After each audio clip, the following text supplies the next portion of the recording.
बात खिताब दे रहा हूँ जमीयत उलमा इस्लाम सुबह सिंध के शोबा मुबल्लिगीन के सदर मशहूर खतीब हजरत मौलाना अब्दुल जब्बार हजरी साहब दामत बरकातुहुल आलिया को आए अपने खूबसूरत अंदाज से अपने सामीन को अपने तकरीर से मुस्तफीद फरमाए।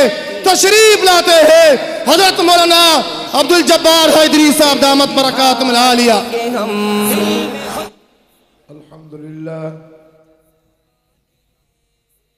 अल्हम्दुलिल्लाह वकफ़ा वस्सलातु वस्सलामु अला इबादिहिल्लज़ीना इस्तफ़ा अम्मा बअदु फ़अऊज़ु बिल्लाहि मिनश शैतानिर रजीम बिस्मिल्लाहिर रहमानिर रहीम वला तहसबन्नल्लज़ीना क़ुतिलू फ़ी सबीलिल्लाहि अम्वाता बल अहयाउन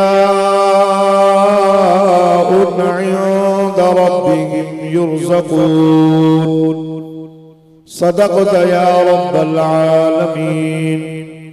या रब्बि सल्लि व सल्लिम दाइमन अबदन अला हबीबिक खैरिल खल्क़ि कुल्लिहिम हुवल हबीबुल्लज़ी तुरजा शफ़ाअतुहु लिकुल्लि हौलिन मिनल अग़वालि मुक़तहिम।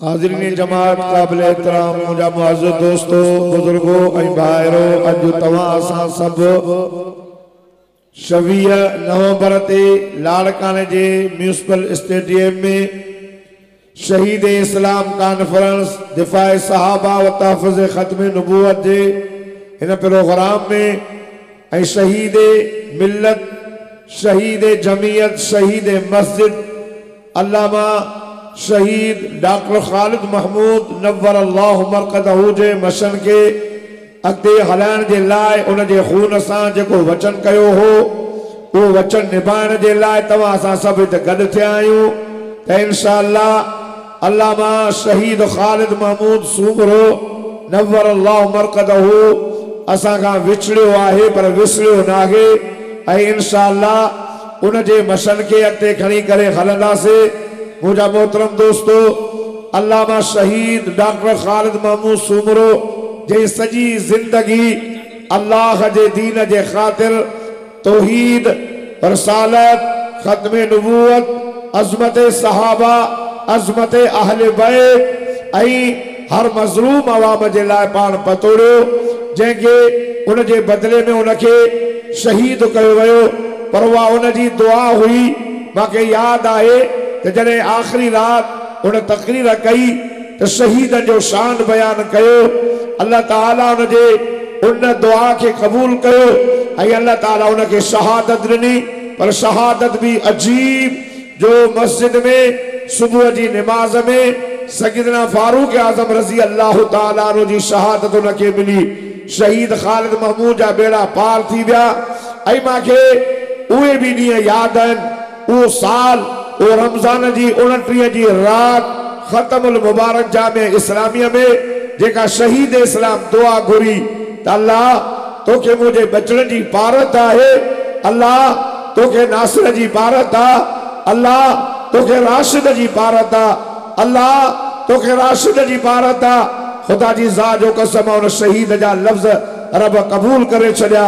दोस्तों हम सफर साथियों खुदा जी ज़ात जो कसम शहीद ज़िंदा हूंदा आहिनि शहीद मुअल उनखे न चइबो आहे। शहीद ख़ालिद महमूद जी मशन जारी आहे उन जे बचड़े के अल्लाह तबारक व तआला एडी हिम्मत ऐं सलाहियत अता फरमाई आहे जो अॼु अवां ॾिठो जो सखर में 17 मस्जिदूं उन्हनि शहीद कयूं। मुंहिंजो अल्लामा राशिद महमूद साहब उते धरणो हणी करे वेही रहियो त इहे मछलियूं मुंहिंजे मथां क्रॉस करे पोइ मस्जिद खे तव्हां शहीद कयो। वाह बाबो शहीद मस्जिद पुत्र वकील मस्जिद अमरोटी वारी सुन्नत जिंदा करे खुदा जी ज़ात जो कसम आहे जॾहिं हाई कोर्ट जे जज साहिबान जे अॻियां साम्हूं बीह करे चवे थो मां बाबा जो केस खड़ी करे तव्हां ॾे न आयो आहियां मां अल्लाह जे घरनि खे तव्हां शहीद कयो आहे। मां अल्लाह जा घर वापसि वठण आयो आहियां। छा मूंखे अल्लाह जा घर वापसि ॾींदो? ख़ुदा जी ज़ात जो कसम आहे, उन्हनि जा लफ़्ज़ जो अॼु उहे मस्जिदूं शहादत खां बची वयूं, मुस्मार थियण खां बची वयूं। ऐं जज साहिबान अल्लामा राशिद महमूद जे लफ़्ज़नि खे ॿुधी करे मस्जिदनि खे शहीद करण खां रोकियो ऐं ॿीहर ठाहिराइण जो ऑर्डर फरमायो। दोस्तो, असां अकेला न आहियूं। तव्हां पाण खे अकेलो न सम्झो। शहीद जा बचड़ा हर मोड़ ते जमाए सां गॾु आहिनि। असां दुआ घुरायूं अल्लाह तबारक व तआला उनखे मज़ीद हिम्मत अता फरमाए। अल्लामा राशिद महमूद साहब जी रब हिफ़ाज़त करे ऐं इंशाअल्लाह जेको शहीद जे खून सां वचन कयो आहे जो इंशाअल्लाह उहो निभाईंदासीं। कहिड़ा कहिड़ा दोस्त तव्हां मां चओ था त असां निभाईंदासीं? ॾाढा चओ इंशाअल्लाह असां शहीद जे खून सां जेको वचन कयो आहे जो इंशाअल्लाह निभाईंदासीं। राशिद महमूद, खुदा जी ज़ात जो कसम, तुम कदम बढ़ाओ, हम तुम्हारे साथ हैं। वमा तौफीक इल्ला बिल्लाह।